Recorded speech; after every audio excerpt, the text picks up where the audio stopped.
Hola, buenos días a todos los que nos están escuchando. Nosotros somos estudiantes de la Facultad de Ciencias Químico-Biológicas y estamos presentes Hernández Hilario María Isabel. y su servidor Bustos González Jesús Antonio. Y en este podcast les queríamos platicar de un tema que en la última semana nos ha parecido bastante interesante, que es el tema de la parasitología, que es uno de los temas que yo siento que es donde las personas más se encuentran desinformadas acerca de estos organismos, que vamos a poder encontrarlos en el suelo, en el agua o alimentos contaminados.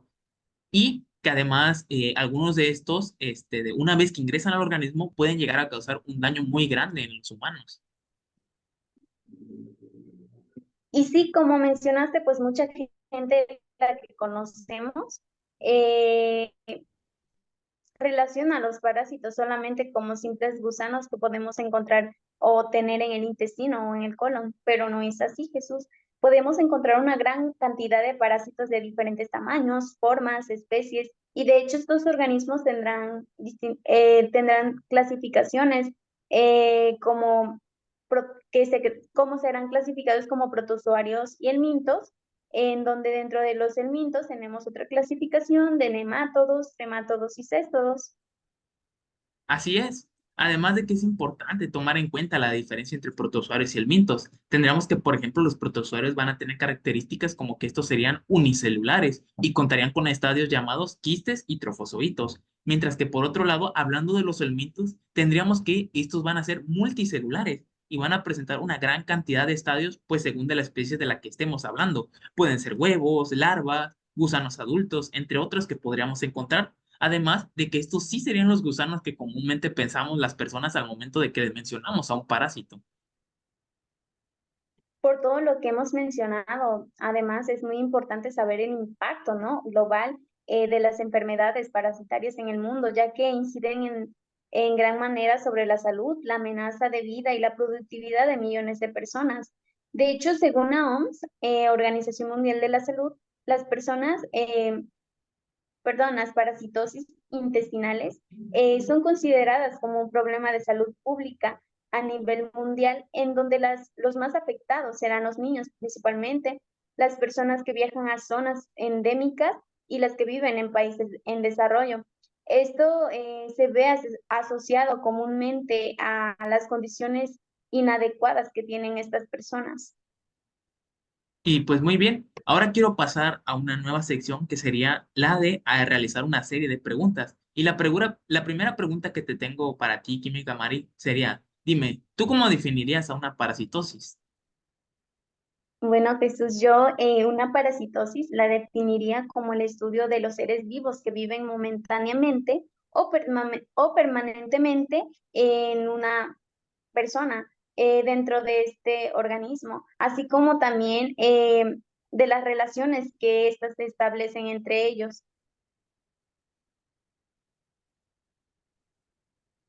Y ahora dime, ¿cómo definirías a un parásito?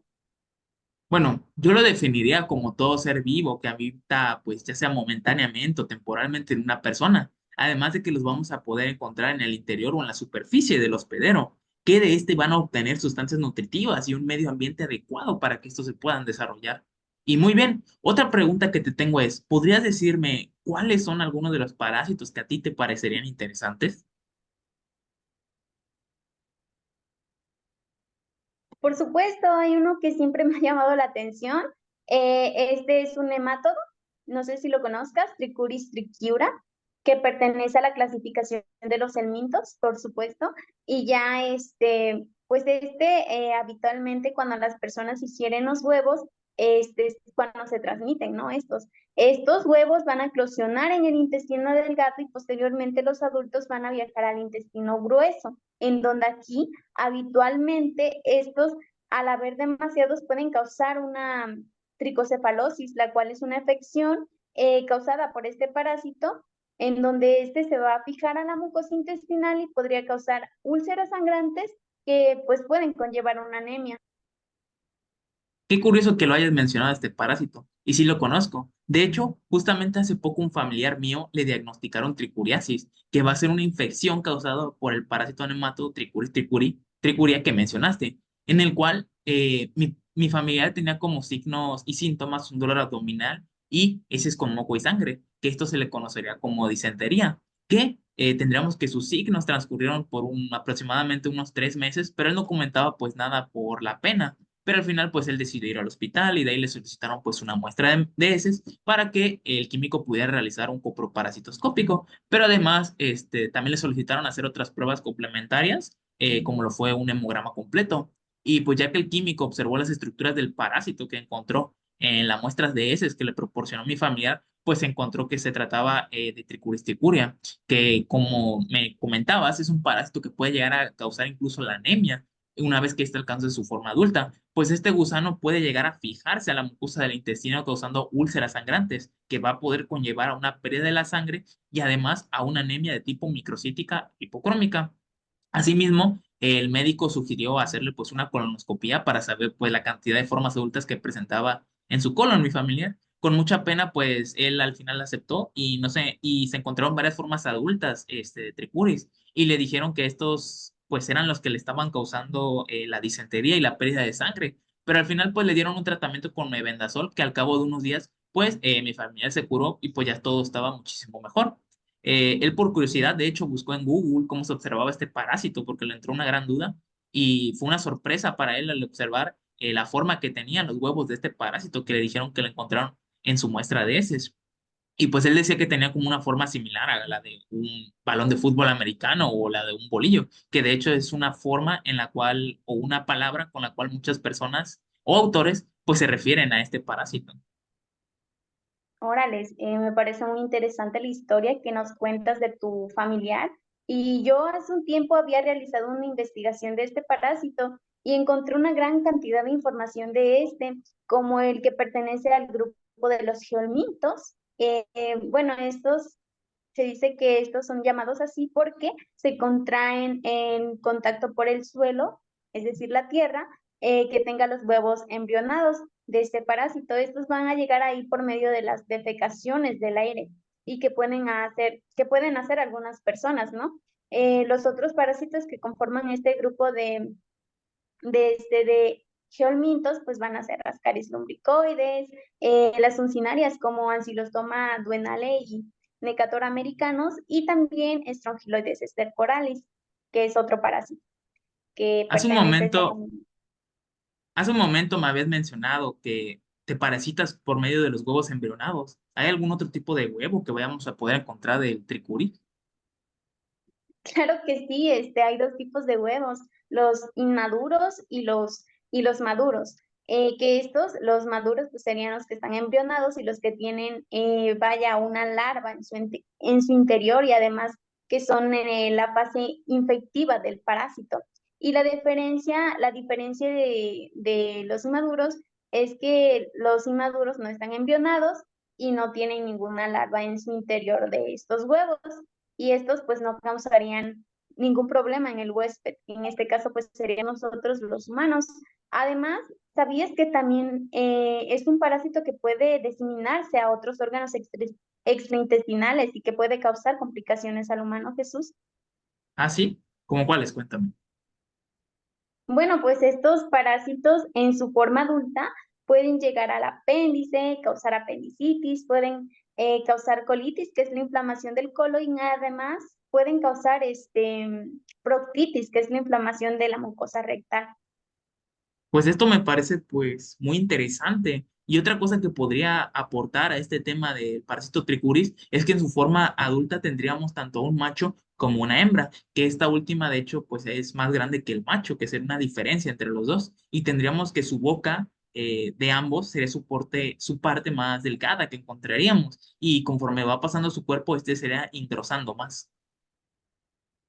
De hecho, la hembra puede poner en promedio 5.000 a 7.000 huevos por día, ya que se considera como una parasitosis masiva a partir de o mayor de 5.000 huevos por gramos de heces, en donde las personas pues van a tener síntomas. Algunas, bueno, van a ser asintomáticas, pero las que tengan síntomas va a ser por una infección masiva de o mayor de 5.000 huevos. Y ahora, con todo esto que hemos estado hablando, tú químico, como químico, ¿qué pruebas vas a realizar o qué pruebas realizarías para la detección de este parásito? Pues bueno, yo, primero que nada, lo más habitual que se realiza en un laboratorio clínico sería un examen coproparasitoscópico de heces con lugar parasitológico o solución salina, que esto pues nos va a servir para detectar distintos huevos que podamos a poder encontrar en las heces del paciente. También podríamos realizar el método de Faust, que este nos va a servir para la separación de huevos de helmintos mediante la obtención de una película y pues con ello así podrían realizar un frotis con lugar parasitológico, perdón, en el cual nos va a permitir observar estructuras morfológicas que posee tricuria pues en el microscopio. Muy bien, entonces, químico, estos métodos que habitualmente se utilizan, estos métodos que habitualmente se utilizan para el diagnóstico de este parásito, son los únicos o pueden haber otros. Sí, de hecho también se pueden realizar el método de Cato-Cracks y Stoll, que de igual manera pues van a ser métodos más específicos y sensibles para realizar que estos métodos, aparte de estos, vamos a tener una ELISA, por ejemplo, que esta nos va a servir pues para detectar anticuerpos en contra del parásito específico que se encontrará en el paciente. Y pues al momento de encontrar anticuerpos en el paciente, pues estaríamos hablando de una ELISA de tipo indirecta. Ahora, yo te preguntaría a ti, ¿sabes cuál podría ser un diagnóstico diferencial para este parásito? Por supuesto, hay otros parásitos, otros parásitos y una bacteria, de hecho, que causan los mismos signos y síntomas prácticamente que este parásito. Estos son Balantidium colin, Entamerois histolítica y la bacteria que es Shigella, que esta última pues se puede hacer un coprocultivo para la búsqueda de colonias de esta bacteria. Y bueno, ¿y tú podrías darnos sugerencias o medidas de prevención para que para que las personas pues no se infecten de este parásito? Pues desde luego que sí. Pues las principales que tendríamos sería el no consumir alimentos contaminados o alimentos que no hayan sido desinfectados, el consumo de agua contaminada o no hervida o que no esté purificado y por supuesto evitar el fecalismo, que sería defecar pues al aire libre. En general, ¿tú podrías decir que existen otros parásitos que puedan transmitir de una forma tan distinta como lo hace Trichuris trichiura? Pues sí, de hecho dentro de los propios gelmintos tendríamos el caso de un parásito que sería Necator americanus, el cual va a ser un parásito que se puede transmitir por medio de un traumatismo. Es decir, que al estar en contacto con el suelo, estos pueden penetrar la piel y llegar pues hasta el intestino mediante su ciclo de vida que va a conllevar. Y como última pregunta de este podcast, tendríamos, ¿cuáles podrían ser algunos medicamentos que serán útiles para combatir a este parásito? Sí, los médicos lo que te proporcionan es mebendazol, albendazol y la ivermectina, que por lo general estos son los más utilizados en los pacientes con tricuriosis o tricuriasis. Pues bueno, para despedirnos de este podcast le quería agradecer pues asistir por su asistencia al podcast y me da mucho gusto el poder compartir información de la parasitología y me gustó el enfoque que se le dio a este parásito de Trichuris trichuria. Sí, Jesús, a mí también me gustó mucho la plática y pues de verdad fue un placer haber podido estar en este podcast.